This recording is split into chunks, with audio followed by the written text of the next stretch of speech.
Chicas, chicos, hola, soy la doctora Claudia Teresa Cedillo Rojas y el día de hoy vamos a abordar en el módulo de nariz y senos paranasales el tema de métodos de diagnóstico. Este video lo enfocaremos a la parte del interrogatorio. Pues bien, empezaremos a hablar sobre el padecimiento actual. ¿Qué síntomas voy a preguntar en mi paciente que acude a mi consultorio de primer nivel por patología de nariz y senos paranasales? Los síntomas a preguntar serán obstrucción nasal, rinorrea anterior y o posterior, trastornos de la olfacción, epistaxis, estornudos en salvo y prurito nasal y dolor o pesantez facial. Vamos a ir ahondando en cada uno de estos síntomas en un momento. Ok, hablemos entonces de nuestro primer síntoma, obstrucción nasal. ¿Cómo vamos a preguntar sobre esto, chicos? Bien, pues deberemos de preguntar a nuestro paciente si siente que entra bien el aire a través de las fosas nasales, ¿sí? Si respira bien a través de cada una de las fosas nasales. ¿Cuándo inició este problema? Si es que nos dice que se le obstruye la nariz, bueno, ¿desde cuándo inició? ¿Cómo ha ido evolucionando este síntoma? ¿Qué factor es al que le atribuye la aparición de este síntoma? Es decir, ¿fue después de algún golpe en su nariz? ¿Fue después de alguna gripa? ¿Fue después de la introducción de algún cuerpo extraño en la nariz? En fin, tratar de buscar la causa que haya desencadenado este síntoma. Si es única o bilateral, lo que les decía yo hace unos momentos, ambas fosas siente que se le obstruyen o solamente más una que la otra. Muchas veces el paciente dice, sí, siento que se me tapan las dos fosas, pero generalmente es más la derecha que la izquierda, por ejemplo. Eso automáticamente te hace pensar en que probablemente sea una situación anatómica, alguna desviación del septum nasal sea lo que está generando esta obstrucción. ¿Qué otra cosa voy a preguntar? Bueno, pues voy a preguntar sobre el predominio de horario. ¿Usted siente que se le congestiona más o se le obstruye más su nariz en alguna hora del día, por la mañana, por la noche? ¿Hay algún predominio en época del año? ¿Es más en la en los meses fríos o es más en la época de calor? O bien no existe predominio ni de estación ni de horario. Cuando no existe predominio ni de estación ni de horario, generalmente nos hace pensar en un problema de desviación del septum. A diferencia de cuando existe algún predominio a nivel estacional, te orienta a pensar en que pudiera tratarse de algún problema de tipo alérgico. Otra cosa importante que debemos de preguntar siempre, una vez que ya interrogamos el síntoma de la obstrucción, deberemos de preguntar si su paciente utiliza algún medicamento para descongestionar su nariz. Si lo utiliza, ¿qué medicamento es? ¿Desde cuándo lo está utilizando? ¿A qué dosis lo está utilizando? Porque más adelante veremos en otro video donde hablaremos de rinitis medicamentosa. Entonces es importante siempre indagar sobre algún medicamento que esté utilizando nuestro paciente para el control de este síntoma. Bien, preguntemos ahora sobre la rinorrea. ¿Qué es la rinorrea? Pues es la salida de moco a través de la fosa nasal. Aquí cabe señalar que hay que recordar que se produce 1 litro de moco al día. Cuando se excede esta producción de moco, bueno, pues se presenta esta rinorrea, ¿sí? Este moco continuamente pues lo estamos pasando gracias al transporte mucociliar hacia la nasofaringe y lo estamos deglutiendo. No nos percatamos de él, pero es lo habitual. Cuando excede este litro que les comento es cuando el paciente pues le llama la atención y acude a consulta.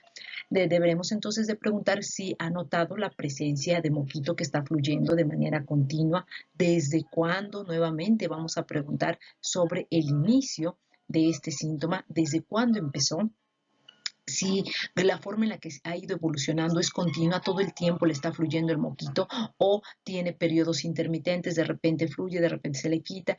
Si hay algún factor que esté desencadenando, ejemplo, posterior a la exposición a ciertos polvos, a ciertos pólenes, posterior a estar en contacto a lo mejor con una mascota, quizás posterior a los cambios climáticos, cuando estoy más en el frío es cuando se presenta más la presencia de esta rinorrea, quizás está relacionada con algunos alimentos, cuando yo empiezo a ingerir algún alimento caliente, se acerca mi nariz hacia ese alimento caliente y empieza a fluir el moquito. En fin, tratar de buscar algo que esté justificando la presencia de esa rinorrea. Ahora bien, también deberemos de preguntar si es anterior o posterior. Anterior, como su nombre lo dice, es que fluye hacia adelante y posterior también se le ha denominado descarga retronasal. Es cuando el paciente siente que no fluye el moquito hacia la parte anterior, pero sí siente que está pasando moco continuamente hacia la garganta. Entonces también deberemos de preguntar sobre esto. Otro punto, predominio de horario y de estación. Al igual que lo comentábamos hace unos momentos con la obstrucción nasal, también deberemos de preguntar sobre si la rinorrea presenta un cierto predominio, es más en las mañanas cuando está el frío de la mañana, es más en alguna época del año, porque también esto nos orientará a nuestros diagnósticos. Y finalmente tendremos que preguntar también sobre las características de este moquito. ¿Es hialino? ¿Es clarito como agua, como en la gripa, por ejemplo? ¿O es verdoso? ¿Es amarillento? ¿Es fétido? ¿Es espeso? Esto generalmente, estas últimas características te hacen pensar en un proceso infeccioso agregado. ¿Ok? Bien, preguntemos ahora sobre los trastornos de la olfacción. Hay que recordar, chicos, que el epitelio olfatorio se encuentra en el techo nasal, de tal forma que para que estos aromas alcancen a ser percibidos por este epitelio, deberán de atravesar toda lo que es la fosa nasal para ser percibidos. Entonces, si nuestro paciente tiene una desviación del septum, si tenemos un proceso inflamatorio a nivel de la mucosa nasal, por un problema alérgico, por un problema infeccioso como una rinosinusitis, bueno, pues nuestro paciente no va a percibir de manera adecuada estos aromas. ¿Y cuáles son las alteraciones que pueden existir con respecto a la olfacción? Bueno, pues tenemos aquí la disosmia. La disosmia es cuando el sentido del olfato se encuentra distorsionado. Percibimos un aroma en relación con otro. Hiposmia. Se refiere, como su nombre lo indica, a la disminución del olfato. Anosmia es la ausencia del sentido del olfato. Y fantosmia se refiere a la percepción de un aroma cuando no existe ningún aroma, sin embargo, a mí me huele a rosas, ¿no? Y estoy comiendo, por ejemplo. Algunos libros mencionan también sobre la cacosmia. La cacosmia, chicos, se refiere a cuando ante un aroma agradable nosotros lo percibimos de manera desagradable. Y entonces, ¿cómo vamos a preguntar a nuestro paciente sobre esto? Bueno, pues deberemos de preguntar, ¿usted siente que percibe los aromas? Primero, pues preguntar si percibe, ¿verdad? Y si los percibe, ¿siente usted que los percibe de manera adecuada para descartar estas posibles alteraciones del olfato? Otro síntoma que deberemos de preguntar es sobre la epistaxis. La epistaxis es la salida de sangre a través de las fosas nasales proveniente de las fosas nasales. Hablaremos todo un video sobre esto, sobre la epistaxis, ahondaremos un poco más en esto, pero a grandes rasgos, bueno, pues tendremos que preguntar si le sale sangre a través de sus fosas nasales, cuándo fue la primera vez que presentó este episodio de sangre. Hay pacientes que acuden al consultorio refiriendo que han presentado estas crisis desde la infancia y ahorita ya son adolescentes o son adultos y siguen presentando estos episodios de epistaxis. Habrá otros que digan, no, esta es la primera vez que se me presenta, pero acudo al consultorio porque no lo pude controlar en casa. Tratar de buscar la causa que desencadenó este problema.